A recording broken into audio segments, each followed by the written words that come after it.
two red calves. Yo, get out of here.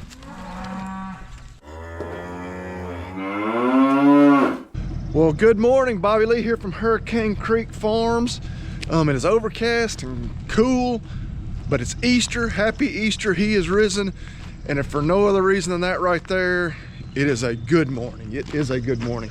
Bulls need to get them fed. In reality, I'll tell you, it's barely still morning. It's getting close to noontime now, but had a good Easter sunrise service this morning. Had a huge breakfast, potluck at church, so my belly's full. We're not gonna need actual lunch today. We're gonna get some stuff done. Starting getting these boys fed. Yes, we got a few of the more time-sensitive chores done first thing this morning, well before daylight, before we went to church. But obviously now getting some more of the other chores done. I need to put the roll of hay out a little later on. You may hear the truck running, got the trailer hooked up. Need to get the side-by-side loaded up because for any of you that have watched our last couple of videos, you can probably guess we're going to do some more storm cleanup, fence repairs, things like that. It's just gonna be our reality for these next probably several weeks whenever we have even a little bit of spare time. Patching on fences, but you get side by side loaded up. Can't spend all day doing that because I got some other stuff we got to do, some more time sensitive things, but need to check those calves anyway. We're right down there. We still got some pastures we have not even surveyed on that farm. I guess one in particular, and it's the one where I really suspect we have the most damage. We just got them out of there last Friday night, right when those storms went through. I don't even know if we'll get to that today, to even surveying that damage, but yeah, got a lot of that to do at some point. Well, and one of those other things that I got to get done that I'd almost forgotten about, I don't know how I could, but look what we got in. Some of you may have seen in the past, you know, driving around, maybe some of you have even used it. Those of you that also bale hay, got our patriotic American Net bale wrap by Brydon. Brydon, I don't know how you say that, but yeah, I've always wanted to use that. I mean, I've been jealous of the people that get to use it. You know, a lot of times we're in the hayfield, you know, right around Memorial Day, 4th of July, those sorts of things. So what more appropriate than that right there? But we can't always complain. We can't find a lot of cattle and like hay, forage, you know, centric stuff at our local retailers right around here, just because all our ag really in this area is primarily big row crop. So I found this actually through social media, agzaga.com. I'd never heard of them. Somebody had shared it, went to the website, all sorts of net wrap, not just the American Net. Obviously that was the one that caught our attention. Prices were great. You know, immediately I went to some of the other, you know, big box retailers just to see what they sold it for online. They beat their price. Shipping very reasonable, very fast shipping too. I think we ordered it on Tuesday, had it by yesterday. And that's a big bulky item, and nothing gets shipped fast these days in this post-COVID world. But actually, I have partnered up with them. You can go to agzaga.com. We'll have a description or a link in the description. We'll try to share a link here, but there will be a link in the description, or just type it in your browser. At checkout, use the code HCF10, of course for Hurricane Creek Farms, but HCF10, 10% off your entire order. Like I say, very reasonable shipping. They got all kinds of stuff, not just the bale net wrap. That's what we're gonna be really excited to use. And we're gonna be using it sooner than later. Our ryegrass is starting to look really good. We'll be driving by it, may take a quick look as we go by. Also, we actually just found out, I don't think I mentioned this last video, we picked up a little more hay ground. A neighbor called me last weekend, actually wanted to know if we'd be interested in baling it, and then I said, yeah, absolutely. Don't know where I'm gonna find the time, just because we're already stretched a little thin, but we'll get to it. But yeah, agzaga.com, HCF10 at checkout, get 10% off, check them out.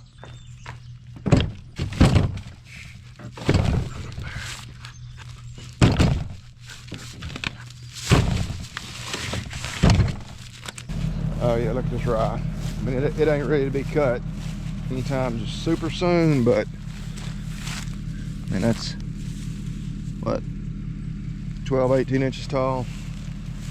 Not super thick everywhere. Got some clover in here.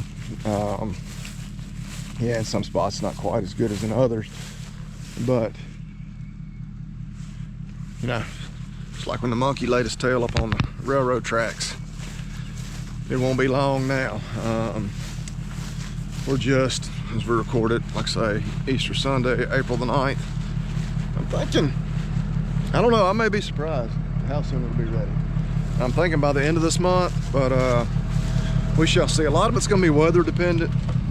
I know when I talk to people, you know, or you hear people talk about, you know, baling rye for dry hay, the challenge is the time of year, you know, spring, when we're dealing with doing that, we don't often get a long enough stretch of dry weather to get it cut, let it dry down, and then get it baled. So a lot of people bale it wet and make haylage. So we'll see. We may fail miserably at this. It may be the last and, you know, the first and only year that we try it, but we're gonna see. All right, down here at the other farm, and I've got a dilemma. And I ran into it a little bit the other day, and I probably should have investigated it more, but I didn't have much time.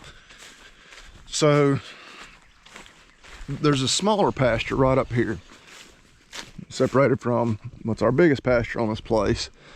And property line over there and that tree line over there got some really bad spots with trees down on it since that storm. So I simply shut the gate up here to keep them out of this pasture. Well, this is now the second time I found a few of them have figured out a way to get in there. So that's troubling. One, because that means that they could then get out in a couple of spots. Two, I need to get them up and around and out of there. I was planning on moving everybody to the next pasture and focusing on more on those fences. So yeah, in the world of it's always something, this is gonna be our something for today. I gotta see if I can get them to follow me out of there. Really like to figure out where they're getting in. My first suspicion is part of the barrier that kept them from getting into that pasture was an old barn up here. The barn has completely fallen in. I didn't think there was anywhere where they could get over it, around it. I don't know, no, that may not be it, but we'll see if we can figure it out. See, the bulk of the calves are still in here, so that's good. But I gotta see if we can get these out of there. It's just annoying. Yes, amazingly, and I mean, it is just a mess here, I'll admit. As all this is falling in, you can see they're walking up through here, climbing up over this tin. Of course, once they get here, they can walk and go wherever they want. But it's just frustrating. Which normally this fence, none of this barrier matters because I let them go back and forth between these two pastures almost freely because there's nothing. Yeah, anyway, it's hard to explain, make it make sense. But yeah, I just wouldn't have thought they would necessarily be that eager to do that, just to get over here to this tiny little bit of pasture. But apparently, I don't think like a cow. And here they come. I think it's just 9, maybe 10. So, but they got to come all the way back up here to go through this gateway and then go back down there with me, which I've always threatened just to cut a hole in the fence down there. Because again, it's really rare for me to have them in that pasture and not allow them to come into this one. It's only like 4 acres in here of grass anyway, so it's not like it ever supports them wholly by itself. There's a pond in here, so they do have water. All right, high atop my perch here on the feed bin so I can try to get a head count. I've counted twice and gotten 60, so you can see they kind of shuffle around and move around and whatnot, and so it's a little hard to count them with just 100% absolute certainty. We got all of them, but I got the right number 2 times in a row, so we're gonna roll with it. So we'll give them a few minutes to clean that up. You can see still a fair amount there in the trough. See if we can get them to follow us into the next pasture. I've got, because we've scouted all of it, gotten most of the spots fixed. I've still got 2 or 3 places that need some attention. Should be able to get that done. Again, should. I would think within a couple hours at the most. Then we can kind of move on and start scouting the next pasture. You know, and then eventually circle back and then focus on little bit in this pasture. Basically in that pasture, the issue is there's one really bad spot and a couple other pretty bad spots that are gonna take probably half a day, maybe more, to get them all in good shape. And it's only 4 acres of pasture. I can take that same amount of time up here and have 20 acres ready for them. And they haven't eaten this down to just nothing, but they've eaten it back pretty hard. There's basically been just a day or two of grazing in that next pasture, so we're gonna get them back in there. Should be plenty of grazing for the next several days. Two, that pasture is hard for us to access because it's in the middle of this property. You have to drive completely through one of the other ones to get to it with the vehicle. And we're about to go through a real dry spell of weather, you know, kind of unseasonably dry for spring the next 7 to 10 days. So it's just a good time to get them in there for multiple reasons. So you see them coming through right there. New heifers, I really like them. They've been very trainable. Actually, some of them were the first ones to start following me, even over our weaned calves. But we'll really try to see if we can get a good head count on them as they come through the gate. Hopefully they don't try to come through in one big wad and make that impossible. But if we can get 60 confirmed to come through that gate, we'll shut it behind them. We'll have them all in this pasture. As you can see, kind of up through there and even back through here, there's some very good grazing to be had in here. Come on, babies, come on. Woo! So like Willis said last weekend, maybe my dad actually bought one for us and snuck an extra one in, because I just counted 61, counting the straggler coming back there. So, of course, more than likely, we don't have an extra one. I just counted somebody twice. But see if we can maybe get another count if they'll spread out. But looks like they're gonna all cooperate. And I shouldn't speak too soon. You got one goofball back there gonna act all silly and scared. Oh yeah, they are enjoying this grass. See a lot of clover in here. Of course, the fescue is really kind of in its prime right now and here over these next several weeks, but they're content. Checked one spot back there. Tree is down across it, but just the way it fell, they can't really get out at all. It's a spot that'll need to be fixed at some point, but if it'll stay just like it is, it'll be fine. We got some other places that are a little more pressing. So we've got this mess in this little road coming out of, you know, one of the pasture. It's actually a very small patch of open ground back here, but we still need to be able to get to it because a lot of times we have to drive back there and see the calves, clipping pasture and whatnot. I think what I'm gonna do is just cut it and leave it laying because I really don't have a need to drive back there right now. We're gonna have to bring a tractor down here to do some work in a couple other spots, and we'll just yeah, use it to push the big logs out of the way. That way we just don't have to cut it into, you know, small enough pieces for us to handle. But now we're getting into a part of the farm here down this road that we have not checked yet. Obviously we got these little limbs down here, not a big deal. You can see a big tree down there that fell kind of parallel to the road. First major victory will be if we can just get through the road. This will be how we come in to check cows tomorrow, maybe. So far so good, just some little stuff in the road. Yeah, a lot of trees like this is actually one of the smaller trees that we'll see down in the other tree over there. But a lot of the spots are like this, where it's like there's clusters of damage. Where you're going back that way, there's really nothing down, you know, for a ways. And then boom, right here, this one's down. Yep, got all over the fence right here.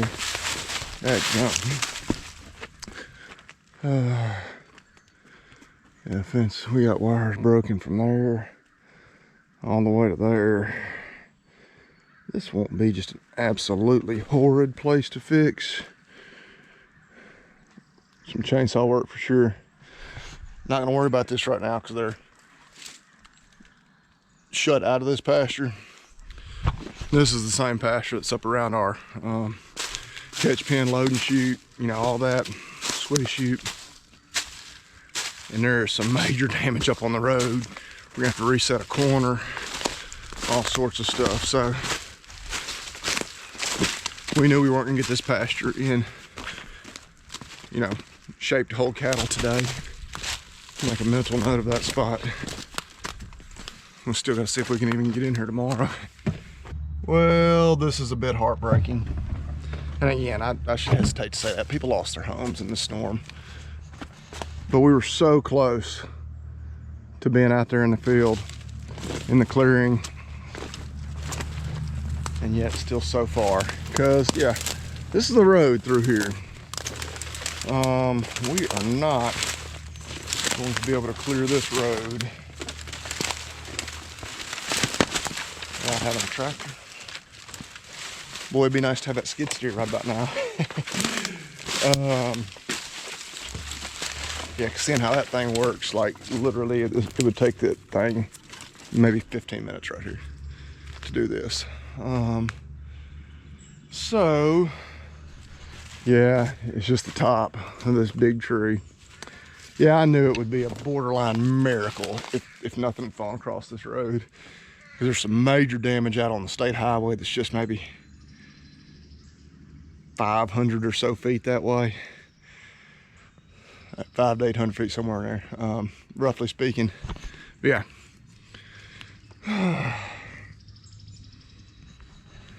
Yeah.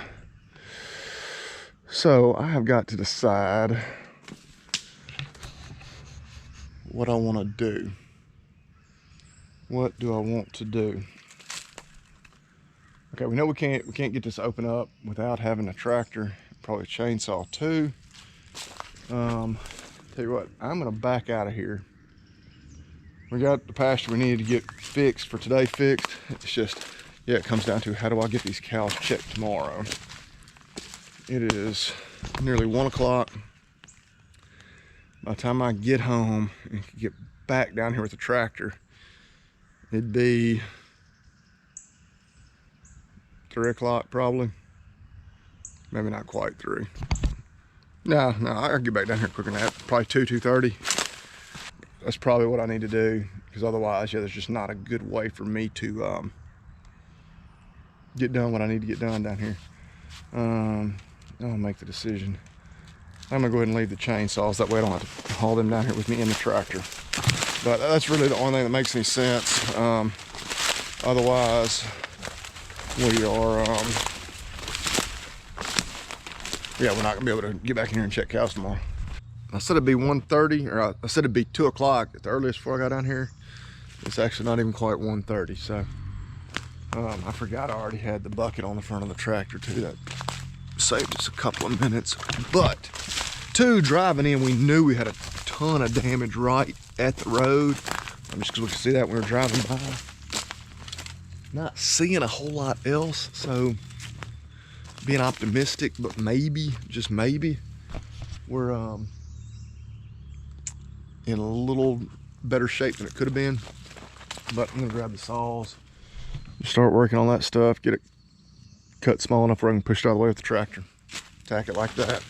Well, I either underestimated the tractor or overestimated the amount of damage, because what I say, it'd take like 15-20 minutes with the skid steer. It took about 15 minutes with the tractor, so it's probably taken about 3 minutes with the skid steer. But yeah, just cut it there in a few spots, and then, as you should be able to see in the time lapse, just kind of carefully pushed, and it kind of all went in mass. So we can now get a truck or a Jeep through here on back there. So now that we got that done, the other tree we cut up, but I wasn't planning on moving with the tractor today. We might as well go ahead and do that while the tractor's right here. We got the bucket on it.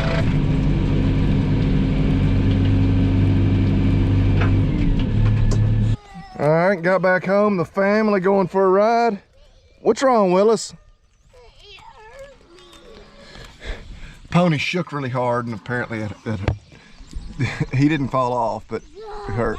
Kimber, I'm watching you jump. Jump it. That was pretty weak.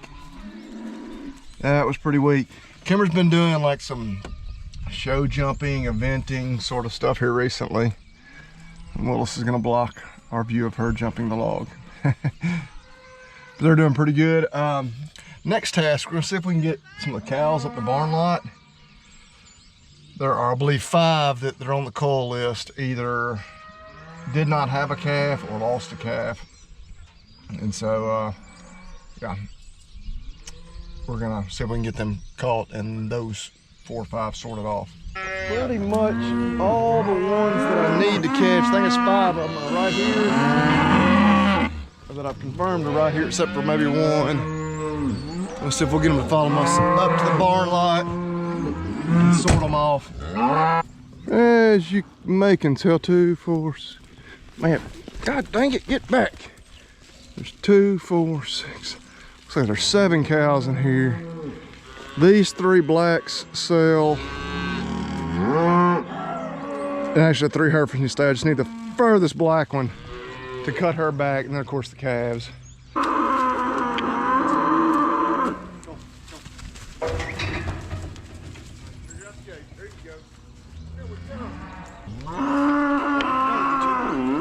Two red calves, yo, get out of here.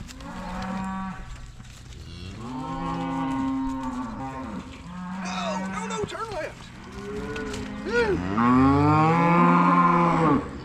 I think, interestingly, maybe not that interestingly, dangerously, I'm pretty sure, double check my numbers, 321 I think belongs to the crazy striped cow. Of course, she's out there acting like an idiot. Yeah. Probably ought to just sell her. But she's got a big old nice calf. I don't really want to sell them as pairs because you don't get nothing as far as a calf value when you do that. All right, so let's see if we can run these out of here. Okay, my goodness, that was a little more dramatic, which I don't know that I had any of it on camera. It wasn't too bad, but the stupid striped cow got mad, of course, because her calf was up there. Whatever. Hey, I didn't want him up there. She was getting to be a little belligerent about the whole deal. She never really gave us too much of a threat. It's just the annoyance that you always have to watch her just drives me insane. But I'm gonna see if I can get them back over here in this pasture. There's some good grazing. Got one of the earlier calving cows. It's in heat. Bull was trying to breed her across the fence. The cows are riding her. Just get her away from the bulls, not have to deal with that. And we'll have them 6 cows to get rid of.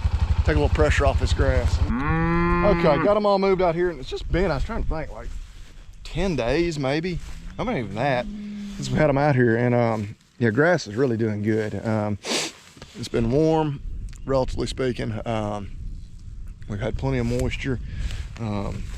Yeah, so we gotta get back up there, get the trailer hooked up.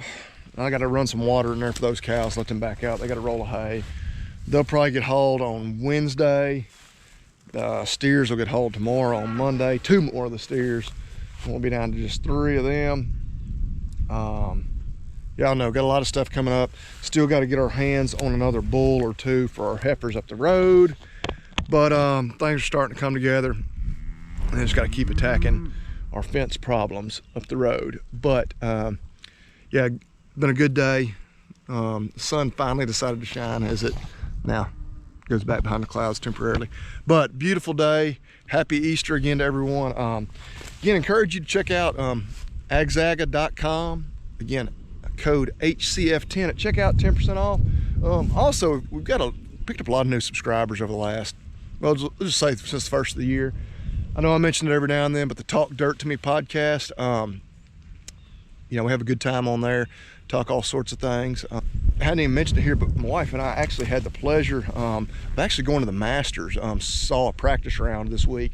So shout out to our friends Dusty and Andrea who invited us to go along. Kind of a once in a lifetime experience. I'm not even a golf guy, but it was awesome. I would encourage anybody, if you ever had the chance, take it, go do that. Like the final round of the Masters, I stepped inside for just a minute.